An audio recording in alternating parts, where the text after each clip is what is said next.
Hello, and welcome to this introduction to the Newcastle upon Tyne Bach Choir's next concert as part of the Early Music at Newcastle series. I'm Eric Cross, the choir's musical director, and this talk provides some background to the four works by Johann Sebastian Bach which we are performing in King's Hall on the evening of Saturday the 22nd of March. Our programme for this concert owes much to the traditions of the Newcastle Bach Choir. The choir was founded in 1915 by the folk song collector, composer, choral arranger, conductor and Bach scholar W.G. Whitaker. He gathered a group of 24 singers to study and perform the cantatas of J.S. Bach, which were almost unknown at the time. Since then, the choir has done more than any other choir in the Northeast to promote these fine but often neglected works.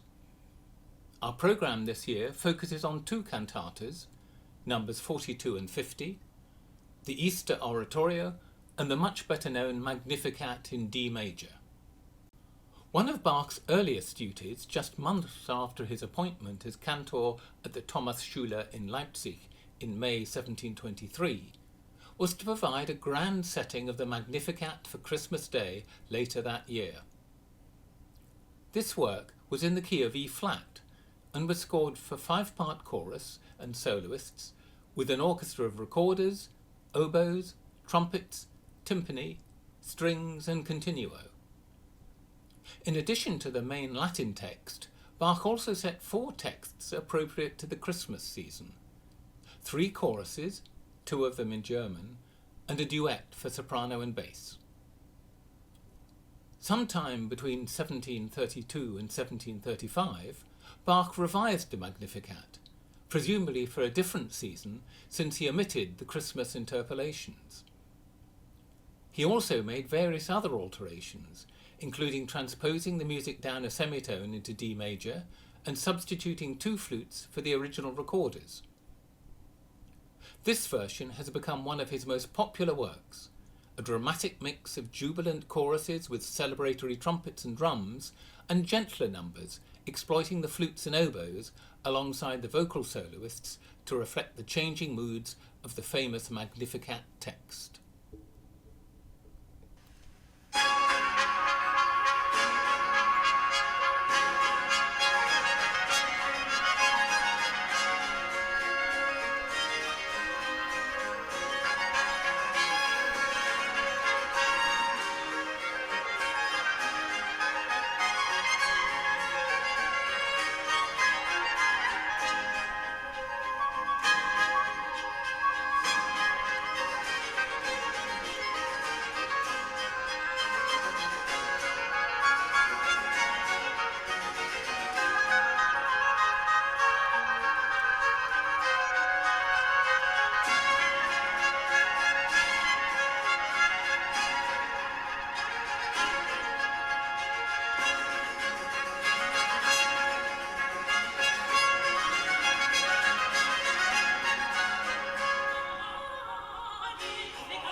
The next few years were a hugely productive time for Bach, as he wrote several annual cycles of cantatas for every Sunday and feast day in the church year.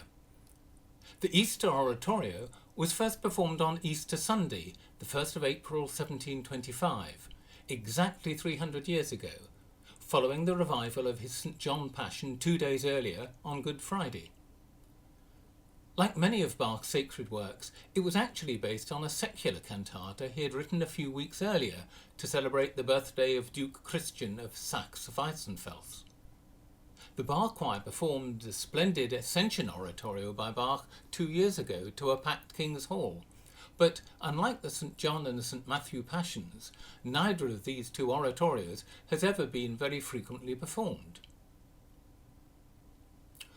The texts for both the birthday cantata for Duke Christian and the Easter oratorio were probably written by the Leipzig poet Christian Friedrich Henrici, better known by his pen name Picander, who was also the poet for Bach's St. Matthew Passion and various other works. It's likely that Bach intended from the outset to use his music for both secular and sacred texts. The oratorio starts with a substantial instrumental introduction. The first movement is suitably celebratory, with jubilant writing for the three trumpets and timpani, while the second movement is an emotional adagio in which dotted rhythms in the strings accompany a lyrical solo melody, initially allocated to the oboe, but altered in later performances to transverse flute.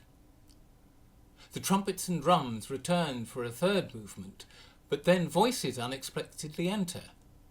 Here again, Bach changed his mind in later versions of the piece. Originally, the whole number was set as a duet for tenor and bass, representing the disciples Peter and John running to the tomb.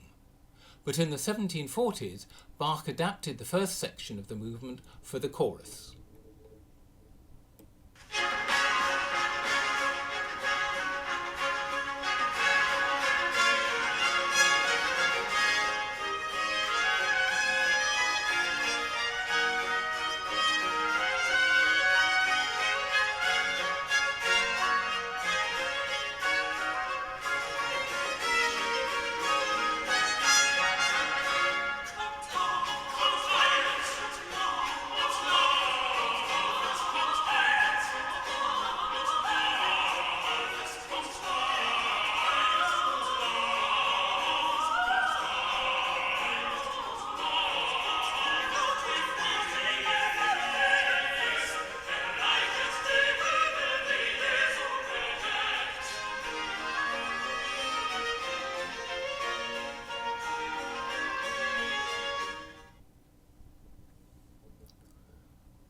Cantata 42 was first performed the Sunday after the Easter oratorio, and so is also celebrating its 300th anniversary this year.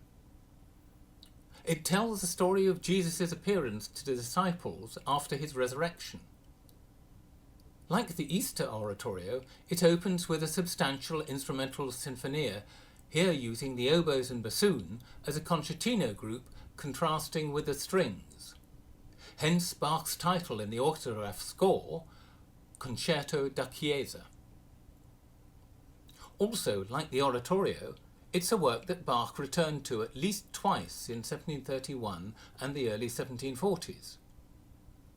The woodwind are again exploited in the gentle alto aria, while the final bass aria reveals the composer at his most exuberant with a florid accompaniment for divided violins.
Cantata 50 Nun ist das Heil und die Kraft is a puzzling work.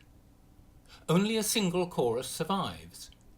It may be from an otherwise lost Michaelmas cantata, but it is in 8 vocal parts using a double choir format in which the 2 choirs often answer each other antiphonally.